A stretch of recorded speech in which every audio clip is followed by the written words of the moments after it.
अस्सलाम वालेकुम प्यारे बच्चों, आज उर्दू मज़मून में हम तस्वीर देखो, तस्वीर का नाम बताओ, तस्वीर के नाम की पहली आवाज़ बताओ, ये देखेंगे।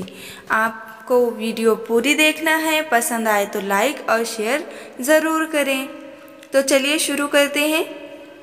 ये जो शक्ल आपको नज़र आ रही है, इसे अलिफ कहते हैं। इस शक्ल को नुक्ता और इस तीसरी शक्ल को अलामत कहेंगे। और ये जो चौथी शक्ल आपके सामने है, इसे रिकाब कहते हैं। इन शक्लों को याद रखना है। हम इन्हीं की मदद से आगे के हर्फ बनाना सीखेंगे। तो चलिए, ये रही हमारी शक्ल जिसे रिकाब कहते हैं। इसके नीचे एक नुक्ता लगा देने से ये ब बन जाता है। बंदर की तस्वीर है। बंदर की पहली आवाज़ ब है। ये बतख है।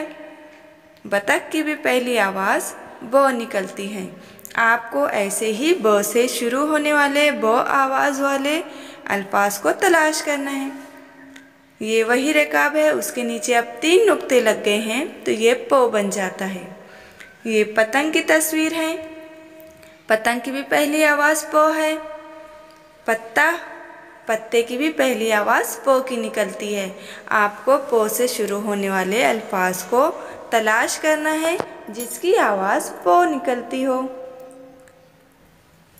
अब इस रिकाब के ऊपर 2 नुक्ते अगर हम लगा दें तो यह त हो जाता है। तराजू की तस्वीर है। तराजू जब हम कहते हैं तो पहली आवाज़ त की निकलती है। इसी तरीके से तरबूज की भी पहली आवाज़ त है। तो इसी तरीके से और भी आप त से शुरू होने वाले अल्फाज को तलाश करें और लिखें। ये जो है, इस शक्ल के ऊपर इस अलामत को लगाने से ये ट बन जाता है। टमाटर की तस्वीर है। जब हम टमाटर कहते हैं, लिखते हैं, तो इसकी पहली आवाज़ ट निकलती है। और टट्टू की भी पहली आवाज़ ट है। इसके भी अल्फाज आपको ढूंढना है, तलाश करना है ट से शुरू होने वाले ट आवाज़ वाले अल्फाज को। उसके बाद इसमें ऊपर 3 नुक्ते लगाने से स बन जाता है। ये बहुत सारे फ्रूट रखे हुए हैं, फल रखे हुए हैं, इन्हें समर कहते हैं। समर की आवाज़ भी स है।